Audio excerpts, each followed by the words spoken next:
뭐 이렇게 전달하고 싶은 욕심은 많은데 이 내용이 조금 많아가지고 말이 되게 조금 빨라질 텐데 혹시 어떤 에이전트는 브리스번만 계속 말씀하고 어떤 에이전트는 아들레이드만 계속 말하는 그 교육청에만 허가를 받아온 거기 때문에 그쪽만 얘기하게 되는데 사실은 오시는 분들이 다 조건이 달라서요.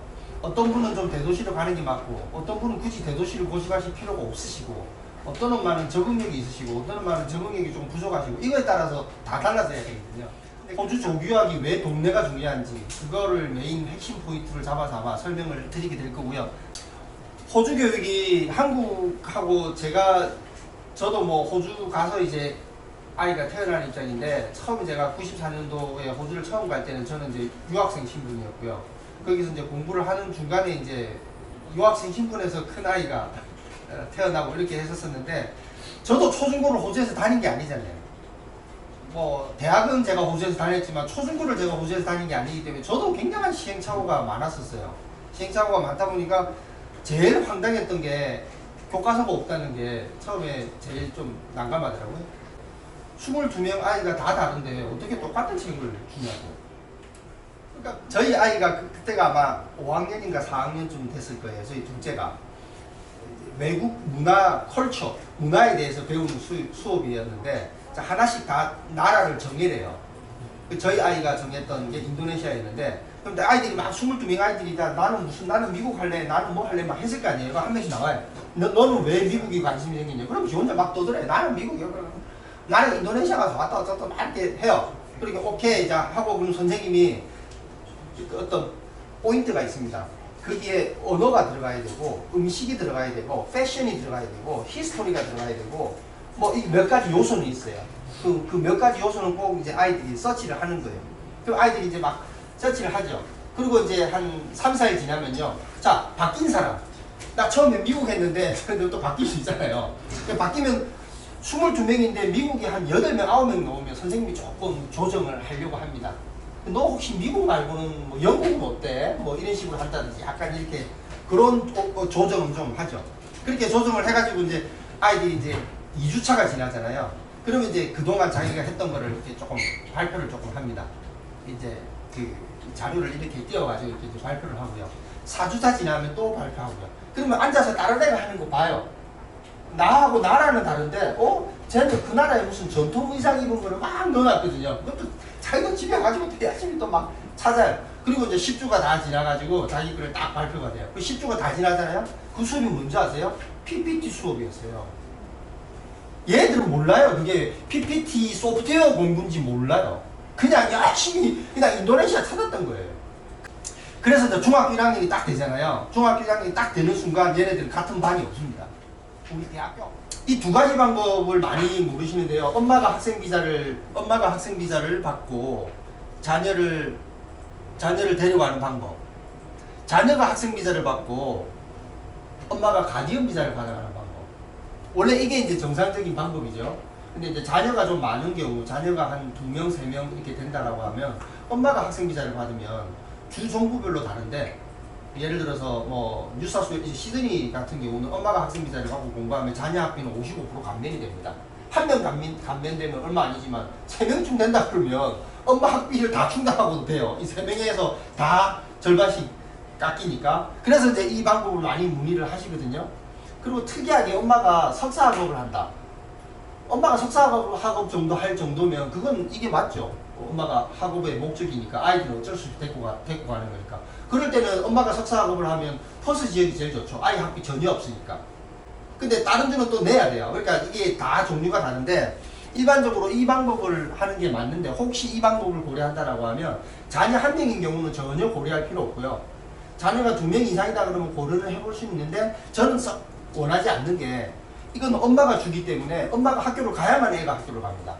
애 학교 적응 다 해놓고 남는 시간에 학교 가는 게 아니고 애 방학이면 엄마도 방학 그런 거 아닙니다. 엄마가 무조건 학교. 자, 이 8개 항목이 이제 제가 보통 조교학 할 때 제일 많이 여쭤보는 거예요. 혹시 여러분들이 조교학을 누군가 전문가라고 해서 이렇게 누군가랑 상의를 하잖아요. 그러면 그 당사 그 전문가라고 하시는 분이 엄마들한테 이거에 대해서 물어보지 않고 어떤 학교를 추천한다 그러면 그건 진짜 넌센스예요. 의사 선생님이 진찰하지 않고 처방전부터 주는 거예요. 그건 말이 안 되는 거거든요. 이거에 따라서 동네가 달라져야 되기 때문에 그렇습니다. 미국에서 저기 결혼하기 전에 미국에서 유학했던 엄마하고 4박 5일 동남아 관광관계 전부 다 있는 엄마하고 어떻게 적응력이 똑같아요? 그럼 이 사람은 처음부터 동네 선정이 달라져야 되는 거예요. 이분한테 더 맞는 동네가 있고 이분한테 동네에 더 맞는 게 있어요. 아이가 중3이에요. 아이가 초등학교 3학년이에요. 당연히 동네가 달라야죠. 중3은 중3이 간다는 건 대학을 보고 간다는 거거든요. 그럼 얘는 대학에 가는 걸 염두에 두고 학교를 선택해야 되고 얘는 초등학교 3학년이니까 아직 뭐 대학을 간다 하더라도 당장 대학 갈 것도 아니고 이건 동네가 완전히 달라져야 돼요. 엄마가 운전한다? 운전 못한다? 그건 어쩔 수 없이 달라져야 되는 거고. 그러니까 이 요소. 자, 이제 동네 분석인데요. 이거 혹시 제가 이거와 관련된 동영상 올려놓은 거 보신 엄마 있으세요? 보셨어요? 네, 지금 제가 계속 앞으로 아마 몇 달 걸릴 것 같아요. 뭐 한 연말까지 열심히 하면 웬만한 동네들은 좀 다 하나씩 올릴 수 있지 않을까 이렇게 싶은데 이게 지금 이렇게 도시만 이게 지금 시드니고요. 도시별로 이렇게 해놨는데 이 자료는 그 나중에 유튜브 동영상 가면 이거 그대로 있으니까 보시면 될 텐데 이게 시드니예요. 시드니라고 우리가 보통 이야기하면 행정구역으로 이렇게 종로만 합니다.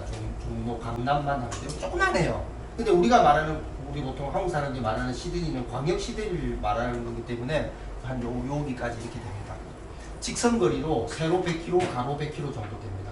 우리가 보통 서울 하면요. 직선 25km, 25km 이렇게 돼요.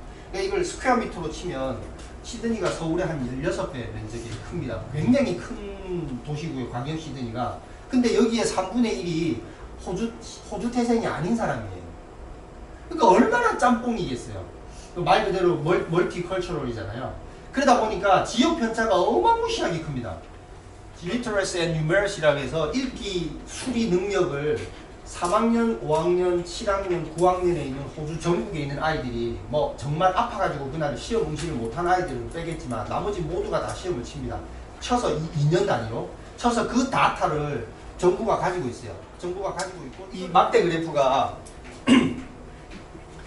호주 전체 호주 전국 그러니까 뉴사우스 시드니만 말하는 게 아니고 전국이에요.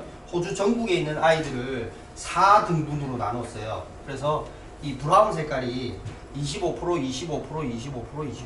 그러니까 하, 중하, 중상, 상 이렇게 25로 나눴다라고 하면 파란색이 이 학교 수준입니다. 그러니까 파란색도 브라운 색깔하고 똑같이 25, 25, 25 세면 전국 딱 평균인 거죠. 근데 이 학교는 어떻습니까? 엄청나죠? 브리즈번 같은 경우에는 이제 시드니 공항이 제일 큰 공항, 이제 호주에서 제일 큰 공항이라면은 브리즈번 공항은 이제 두 번째로 큰 공항이에요. 그리고 이 남쪽으로 가게 되면 어머님도 많이 아시다시피 골드코스트라는 최대 휴양지가 있어요. 그래서 이제 동네 선정할 때는 이 지역의 특성을 조금 더 아시는 게 좋은데 이 이제 공항에서 골드코스트 갈 때 이제 고속도로가 뚫리면서 이쪽은 신도시가 많이 발전이 됐고요. 그래서 신도시가 발전됐다는 거는 갓 이민원 중국이나 대만이나 한국 이민자들이 많다는 거고, 그다음에 뭐 주거 환경도 유닛보다는 조금 더 하우스가 좀 더 많다고 보시면 돼요. 그래서 하우스는 조금 있다가 원장님께서 다시 한번 설명해 주시겠지만 약간 앞들 있고 뭐 이렇게 우리들이 가는 단독주택 좀 개념으로 보시면 되는 거고요. 근데 원래부터 브리즈번 같은 경우에는 호주 정착, 그러니까 원래 이제 거주하는 로컬 사람들이 사는 쪽은 이 강에서 중심으로 봤을 때 북서쪽으로 많이 살고 있어요. 그래서 우리가 흔히 말하는 뭐 파라군, 이제 강을 중심으로 이 북서쪽이 약간은 파라군에 해당이 되는 거고요.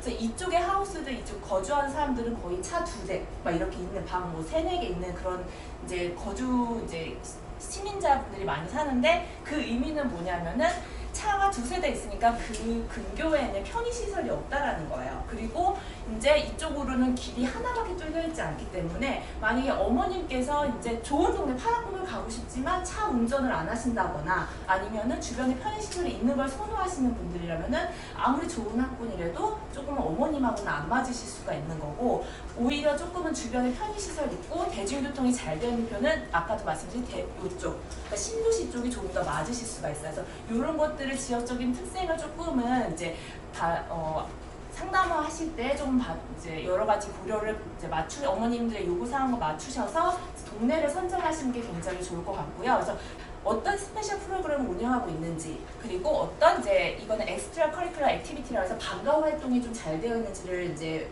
많이 보고서 어머니께 권장을 드리거든요. 그래서 뭐 브리즈번을 가시는 분들은 뭐 자녀가 축구를 하기 원해요. 아니면 뭐 악기 하는 조금 그런 수업이 있는 게 원해요. 그러면은 여기서 보시면은 여기 인스트루먼트 뮤직 프로그램이 약간은 스페셜 프로그램이 있다고 나오죠. 그리고 이제 엑스트라 방과 활동 같은 경우에는 여기 보시면 사커 이렇게 포함되어 있다고 나와요. 그래서 이런 학교들을 조금은 저희가 소개해 드릴 수 있다는 거죠. 그래서 조금은 이제 어떤 지역에 따라서 학교 선정이 조금은 나폴란과 다르게 이렇게 다각적으로 저희가 이제 접근하실 수 있게 도와드릴 수 있어요. 그래서 해서 신청을 이렇게 하는 그 시점이 제일 중요합니다. 왜냐하면 선신청, 선심사, 선배정. 자, 마지막 하나 제가 부탁 하나 드리면 유튜브에 들어가셔가지고요. 호주유학 클럽, 저희 회사 이름은 호주 컨설팅 그룹인데 저희가 이제 뭐 브랜드 명이라 그럴까요? 카페도 호주유학 클럽, 뭐 유튜브도 호주유학 클럽, 다 호주유학 클럽을 쓰는데 호주유학 클럽 TV라고 치면 저희 동영상이 나옵니다. 그럼 거기 좋아요 한번 눌러주세요. 구독. 제가 이게 되게 민망해서.